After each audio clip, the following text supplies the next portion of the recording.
No ar, Minuto da Unicidade, com o pastor Tony de Souza.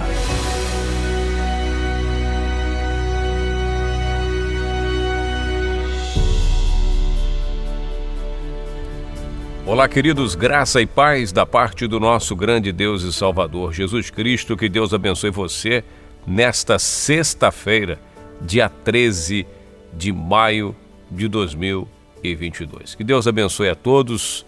O mundo hoje se preocupa com a sexta-feira 13, né?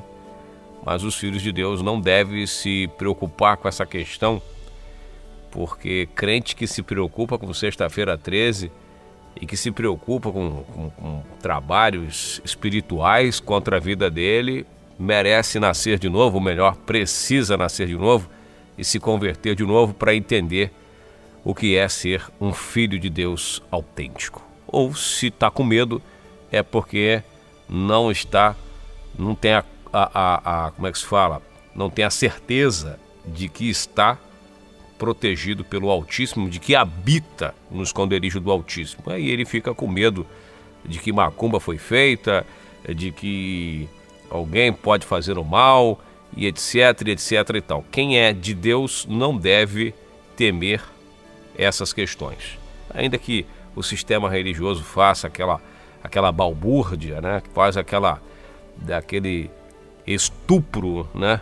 Com as questões, enfim, bíblicas e teológicas. Bom, vamos deixando isso de lado, como se deturpa muitas coisas, né? Por exemplo, estava conversando esses dias, pensando, não, mas Jesus não pode ser Deus porque Deus nunca foi visto por ninguém. Deus nunca foi visto por ninguém. E citam com muita certeza, né? Que citam lá o texto de João 1,18. Deus nunca foi visto por alguém. O Filho que está no seio do Pai, esse o revelou. Inclusive o próprio apóstolo Paulo vai dizer também a mesma coisa. Paulo vai dizer também que nenhum homem pode ver, nem viu nem pode ver o Senhor. Lá em 1 Timóteo 6,16. Então não é só João que diz isso. Aliás, você vai encontrar na Bíblia o próprio Deus falando para Moisés, dizendo, ó, ninguém pode me ver, porque se vê, morre. Então eles vão pegando todos esses textos, né, onde os autores bíblicos dizem, ó, ninguém pode ver Deus e Deus nunca foi visto e Jesus não pode ser, porque ninguém pode ver Deus e ficar de pé.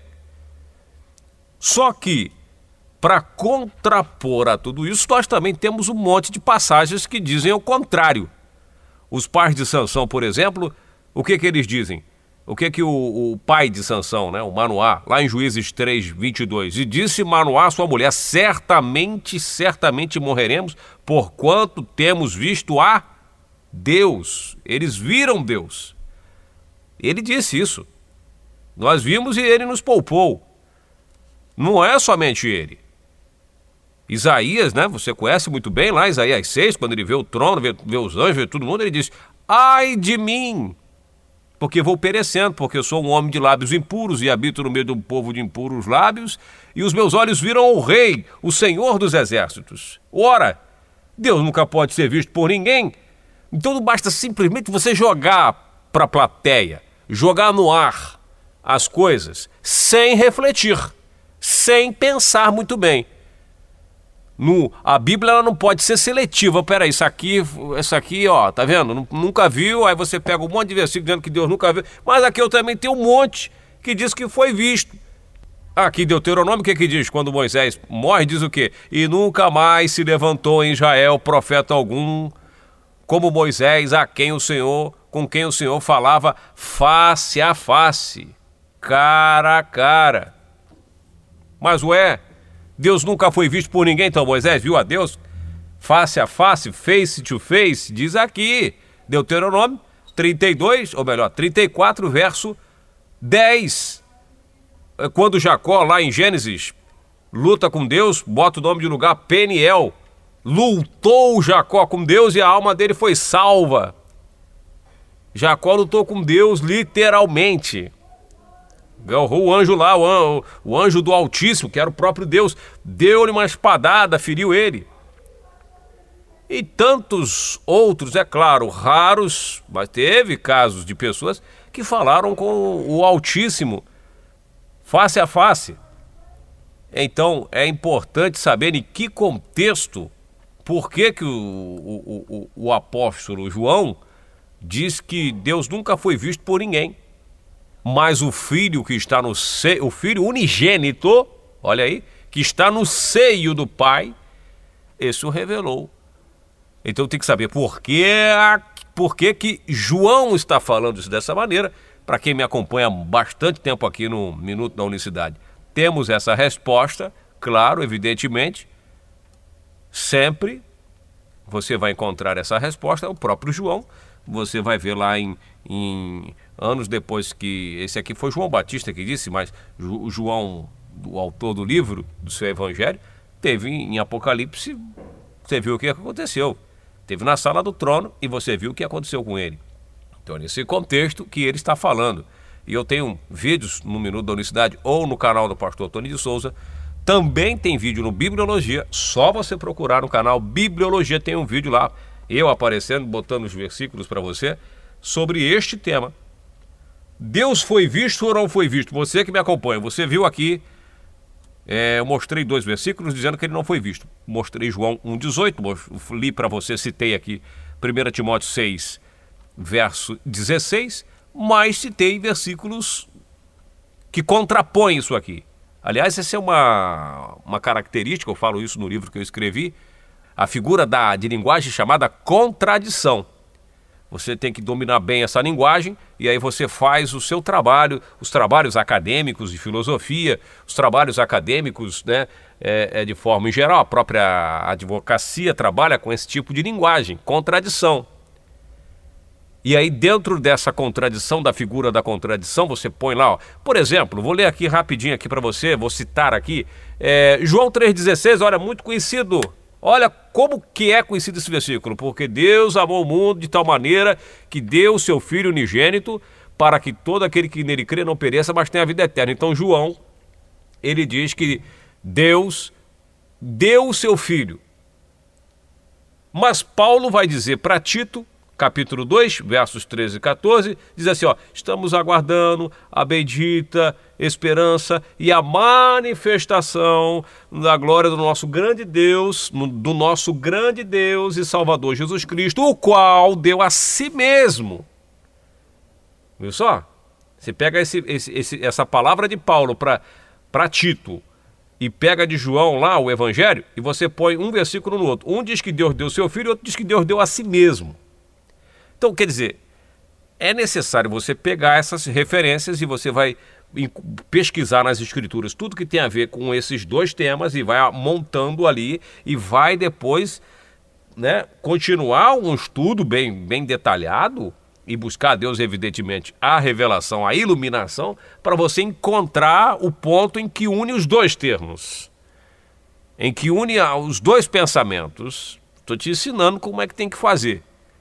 Aí você vai pegando tudo ali que vai, ó, peraí, diz que, ó, aí você vai, peraí, a Trindade diz que, a doutrina trinitariana diz que é 3 em 1, né, que é triuno, é trino, mas aí você pega um monte de versículos dizendo que Deus é único, trino e único é uma diferença muito grotesca, significados totalmente opostos, e aí você vai montando, peraí, a Bíblia diz que Deus é único. A religião diz que é trino, triuno, é uma triunidade, uma tríade. E aí você vai, peraí, aonde é que está os versículos que diz que Deus é uma tríade? E aí você vai ali, isso aqui dá para mais ou menos encaixar aqui. E você monta. Eu aprendi a estudar a Bíblia inicialmente sem auxílio, a recurso a material externo. E como? Marcando com lápis de cor. Todos os versículos que dizem que Deus era único, eu marcava de uma cor. Tem várias Bíblias antigas minhas, ó, eu montava ali tipo um desenho, né, um mapa. Ó, se eu quiser saber de unicidade, eu vou nos versículos que estão verde. E se eu quiser saber sobre batismo, eu vou nos versículos que estão em azul. Então tudo que eu bati o olho era verde e sabia que era unicidade. E assim eu fazia um mapa para me orientar na minha leitura da palavra de Deus. Bom, se eu quiser saber alguma coisa sobre casamento, então, onde que eu houver lá um versículo vermelho, eu vou saber que tudo está relacionado a casamento, adultério, divórcio, aquilo tudo. Estou te ensinando, hein? Olha como eu estou te dando uma dica bacana. Então você marca, passa o lápis de cor ali, ó, não passa muito forte, você vai saber. Onde tiver uma cor e você faz o mapinha na capa da Bíblia lá, ó. Batismo é a cor azul, unicidade é a cor vermelha, né? E ali verde, eu estou falando sobre isso, fala sobre isso. E na hora que você for montar um tema, na hora que você for pregar ou fazer alguma coisa que tem a ver com o tema que você está procurando nas escrituras, você tem na sua própria Bíblia todas as referências que você... Ah, mas isso dá um trabalho. Ah, mas isso vai me dar... Bom, aí você pede para sair. Vai te dar trabalho? Então vai para o Google, dá uma pesquisa aí que é mais fácil. Bom, vou ficando por aqui, meus amados. Na semana que vem a gente volta conversando um pouco mais no Minuto da Unicidade. Estou com dificuldade para gravar por questões de trabalho. Às vezes o dia está muito corrido e o Minuto da Unicidade, por incrível que pareça, é só áudio, mas dá muito trabalho fazer. Porque eu tenho que agora pego o áudio, edito ele, salvo numa pasta, abro um programa de edição de vídeo, crio uma capa, tem que criar um vídeo com ele, bota fundo, dá um trabalhinho, se investe uns minutos, se investe praticamente até você também separar os versículos. A gente investe aí de 1 a 2 horas quase por dia para fazer esse trabalho.